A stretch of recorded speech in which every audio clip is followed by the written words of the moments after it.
Bonjour à toutes et tous, retenez bien ce logo Ocean Earth. Et qu'est-ce qu'il y a derrière?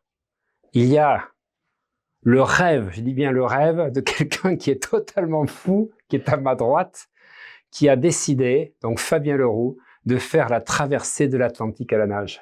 C'est ça. Merci pour ce cadeau. Mais de rien, avec plaisir. Je l'utiliserai quand je ferai mon sport. Ouais, tout à fait. Donc je suis avec Fabien Leroux, qui est quelqu'un que j'ai découvert il n'y a pas si longtemps que ça. Parce que nous avons une connaissance commune. J'ai eu la chance donc de travailler avec Emmanuel Coindre, qui est aussi fou, qui est quelqu'un qui a traversé à la rame 8 fois les océans. Il est recordman du monde, à chaque fois il est bas. Et toi, tu as décidé de faire mieux. Je ne dirais pas en comparaison, mais de faire mieux, parce que je trouve ça génial. C'est qu'il n'y aura même pas de rame. Tu as décidé de traverser l'Atlantique à la nage. Donc vous entendez bien, à la nage, à partir du 16 décembre. C'est ça. Sur 50 jours. 50 jours. 12 heures de nage par jour. Exact. 4000 km. 4000 km avec un flotteur. Ouais, j'ai un radeau, en fait, qui me sert de maison flottante. Maison flottante. Il est doublement harnaché parce que si il y a une sustentation qui casse, ah ben là, c'est fini, hein, on te voit plus. Hein. Ah oui, il faut pas le perdre. Donc, je te serre la main parce que je serre la main de l'homme le plus fou que j'ai croisé jusqu'à aujourd'hui. Ouais, mais sans folie, on fait rien. Donc, il faut. Je suis d'accord, mais j'imagine, quand tu vois les vagues de 2 mètres dans l'océan Atlantique, toi, tu vas partir, tu vas affronter des vagues de... J'espère que j'aurai pas plus que 4, 5, 6, pas plus. Putain. Parce que c'est déjà beaucoup. Nager dans du 2, ça va. Jusqu'à 3, 4. Mais après, on se met dans le radeau et on attend que ça se calme. Ouais. On peut pas nager, après c'est trop dangereux. Tu sais qu'Emmanuel, il me disait que la deuxième fois, il a pris un casque de moto. Ouais. Parce que quand ça fait des creux comme ça, de 6 mètres, quand ça retombe, tu te cognes avec la tête. Oui. Et lui, il rame en plus. Moi, j'aurais un casque de rugby. Un casque de rugby. Mes enfants font du rugby. Ah, d'accord. Et donc, je vais leur piquer un casque. Ouais, là, tu es obligé de mettre un casque à l'intérieur. Donc, double harnachement. Donc, pour pouvoir être derrière, en cas de... Et tu vas donc, ça c'est le challenge que tu m'as dit, c'est effectivement, tu vas dormir 2 heures par nuit, c'est ça? En fait, les marins dorment très peu. On appelle justement le principe de faire des micro-siestes. Pour que et surtout de faire des siestes qui soient réparatrices, parce que il faut rester, tout peut arriver dans une traversée, donc on ne dort pas sur ses 2 oreilles. Alors à la différence d'Emmanuel, lui, il ramait aussi la nuit. Moi, je vais uniquement nager le jour, parce que déjà après 12 heures, je pense qu'on est cuit. Et puis, pour des raisons de sécurité, pendant la nuit, je nage pas. Les bateaux ou les bestioles d'en bas. Exactement. Ouais, parce que c'est plus dangereux, les bestioles d'en bas, quand tu nages la nuit? Les bateaux, il y aura, je pense, des bateaux de plaisance, c'est sûr. Des gros porteurs, peut-être, mais assez loin. Après, des animaux, faut pas oublier une chose qui est essentielle, c'est que l'alien dans tout ça, c'est moi. Hein. C'est moi qui suis. T'es pas habitué. Exactement. Donc, et comme j'expliquais souvent la dernière fois, j'étais interviewé par un journaliste, il me disait mais vous avez pas peur des requins?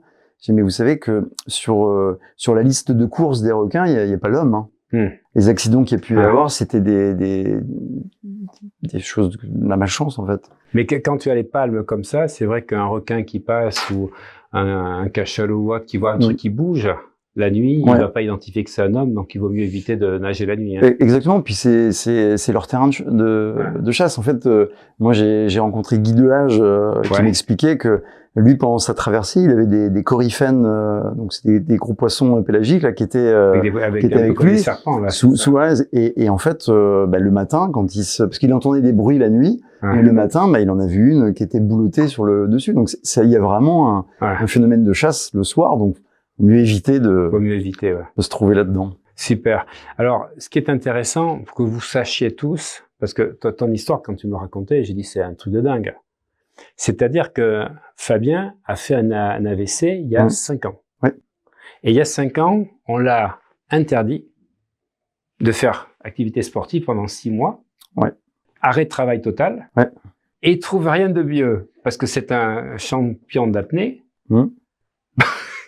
Le jour où il a l'AVC, à l'hôpital, de faire, pour se détendre, donc des apnées. Et ce problème, c'est qu'il fait descendre le rythme du cœur à 27.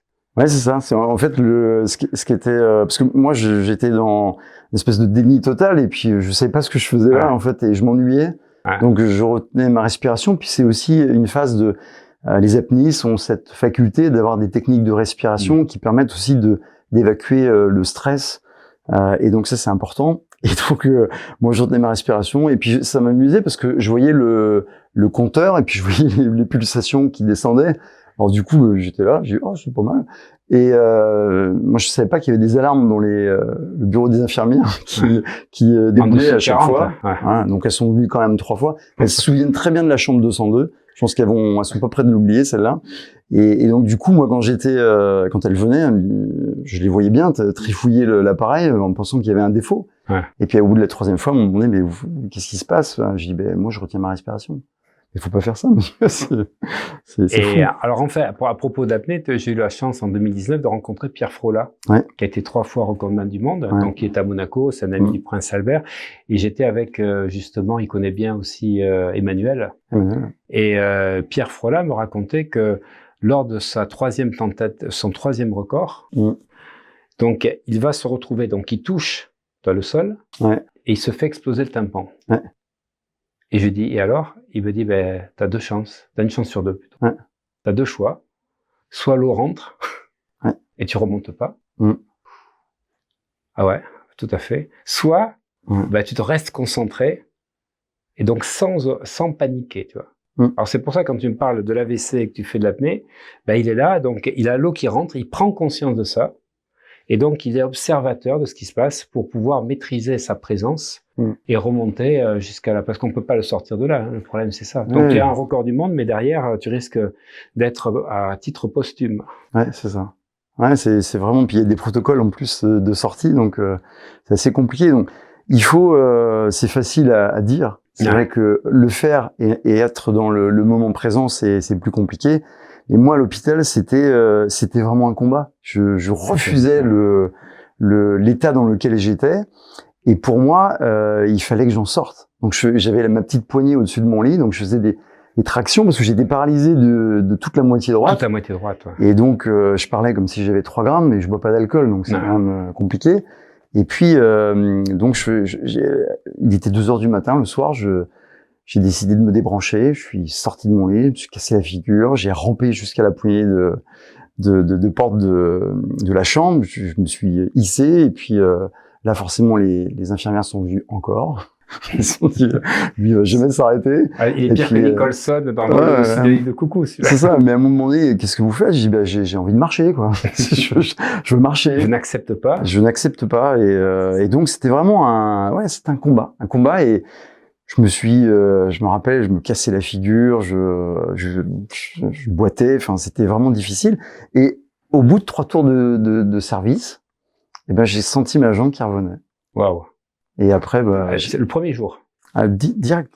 Et après, j'ai fait un footing pendant 45 minutes.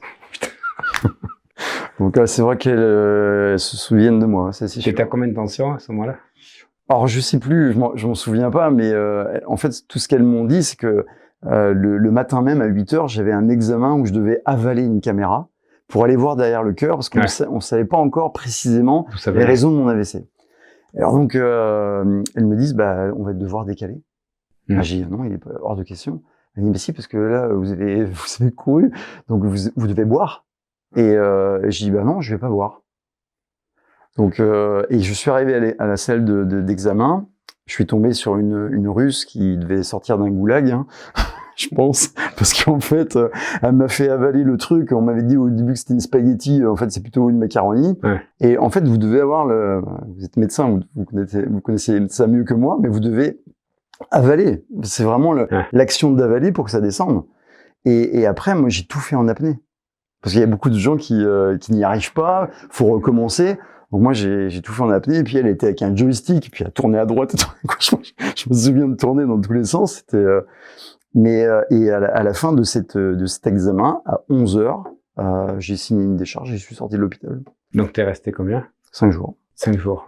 Alors tu devais rester combien de temps à l'hôpital? Je sais pas, T'étais paralysé. Ouais, j'étais paralysé. Ouais. Donc aujourd'hui, j'ai toute la mobilité de ma main droite, mais j'ai pas la sensibilité du bout des doigts. D'accord. Alors le neurologue à l'époque m'avait dit que si ça revenait pas au bout de 18 mois, ça reviendrait probablement jamais. C'est pas grave, c'est juste l'impression d'avoir des fourmis.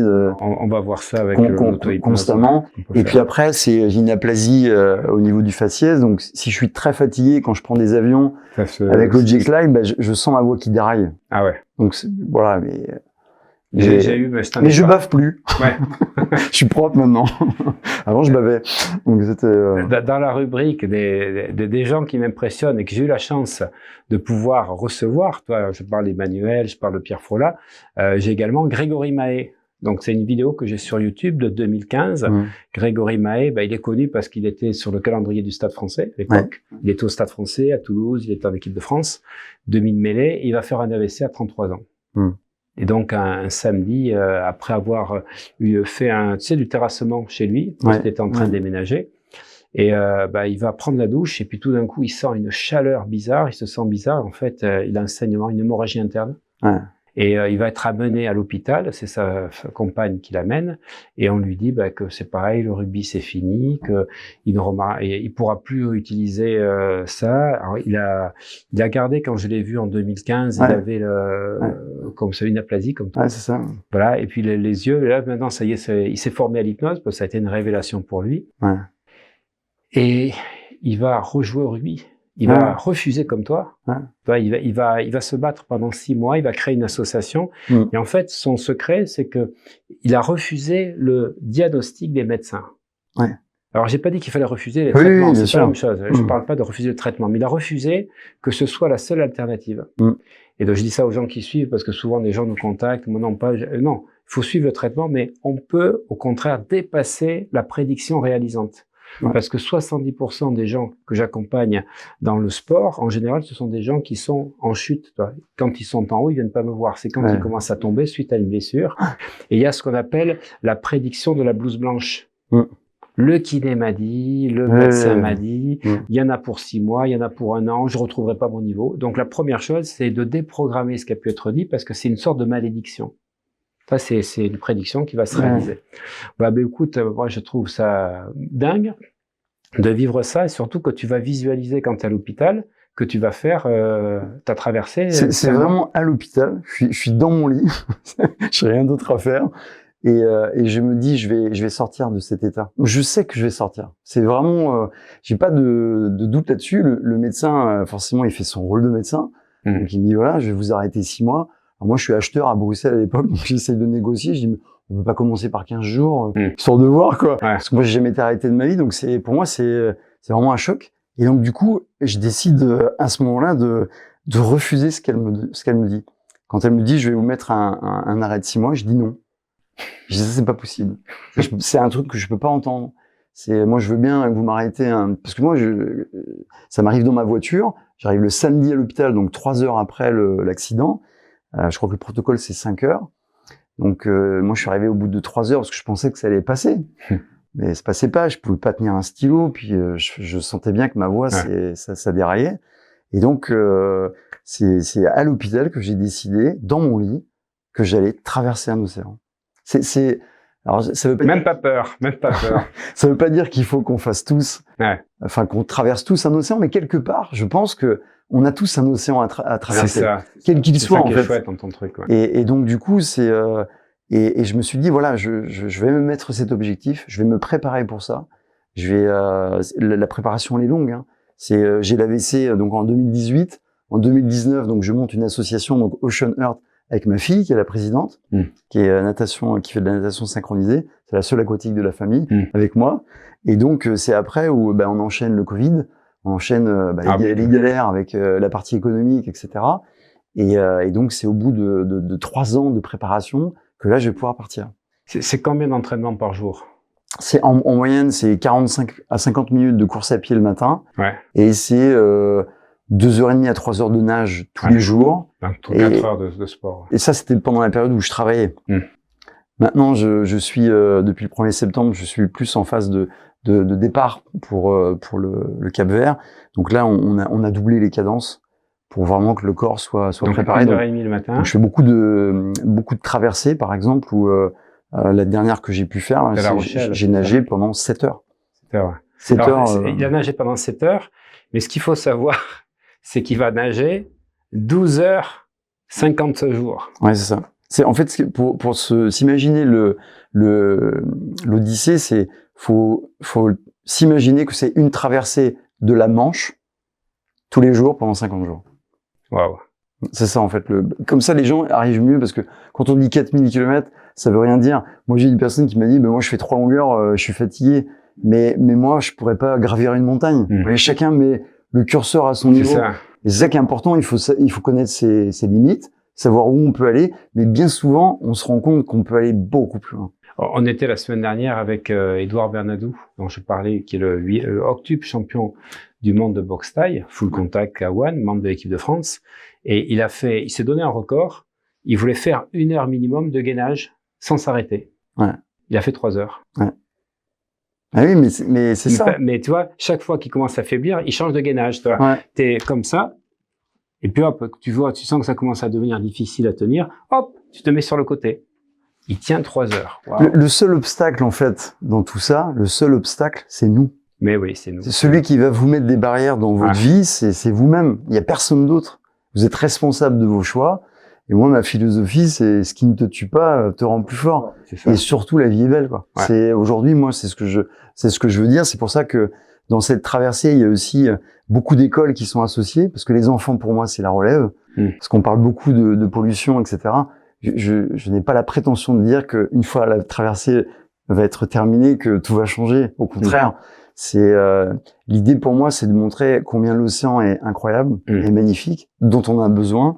Et moi, j'ai été bercé par l'océan depuis mon plus jeune âge. Et c'est ça un peu, c'est un retour aux sources. Je vais aller de l'autre côté et avoir ce message que je vais divulguer par le biais aussi des enfants qui, eux, vont être mes futurs ambassadeurs. Mais ce que je trouve génial, c'est nous avons tous un océan à traverser. Ne pas avoir peur, ne pas se projeter, parce que imaginez de partir le 16 décembre. C'est au moment où il fait le plus froid. Au moment où il y a quand même les plus grosses... Les Élysées sont favorables. Au Cap-Vert, il fait 22-23 degrés extérieurs, donc ça va. La température, elle est quand même assez... Et les Élysées sont favorables. Donc c'est là où il y a quand même le moins de tempêtes, mais la mer, c'est la mer. Donc ça, on peut pas la contrôler. Surtout rester dans la coque comme ça la nuit. Oh, putain, c'est... J'espère que tu ne deviendras pas addict comme Emmanuel, parce que lui, tous les 18 mois, il faut qu'il refasse une traversse. Ouais. Enfin, je vais déjà faire celle-ci.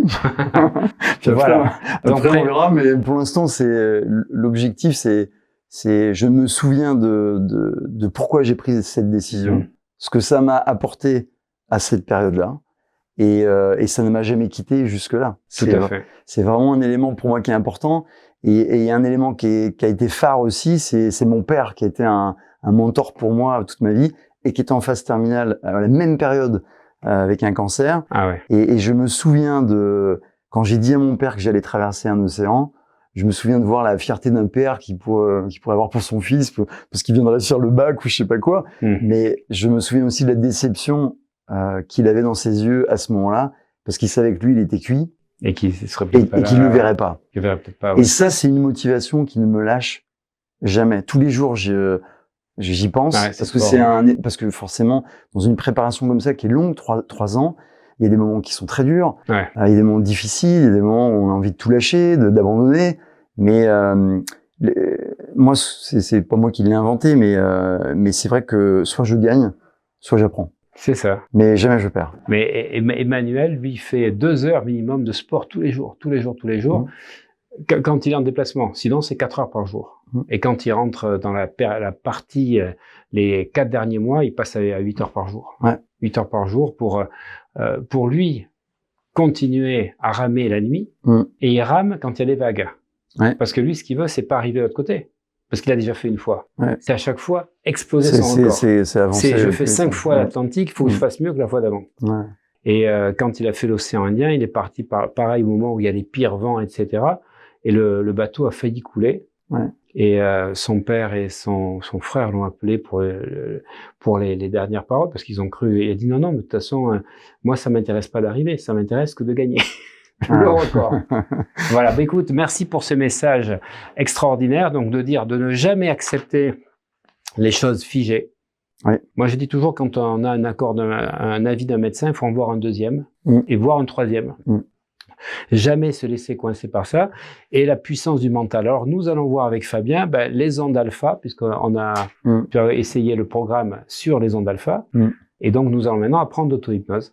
Et donc, je vais te donner des protocoles pour que tu puisses maintenant pouvoir voir le temps un peu moins long pendant ces 50 jours. Ouais. Allez, je te dis, allez, comme ça. Bravo. Ça marche, merci en tout cas. Merci à toi. Merci. Et puis, mettez un like et puis surtout, suivez Ocean Earth. Exactement. Voilà. Bravo. Allez sur le site ocean-earth, HEART.org, et comme ça, vous tombez directement sur le site et vous pourrez suivre l'aventure. Et moi, je t'applaudis quand même parce que c'est... Merci. Bravo. Merci. Merci bien.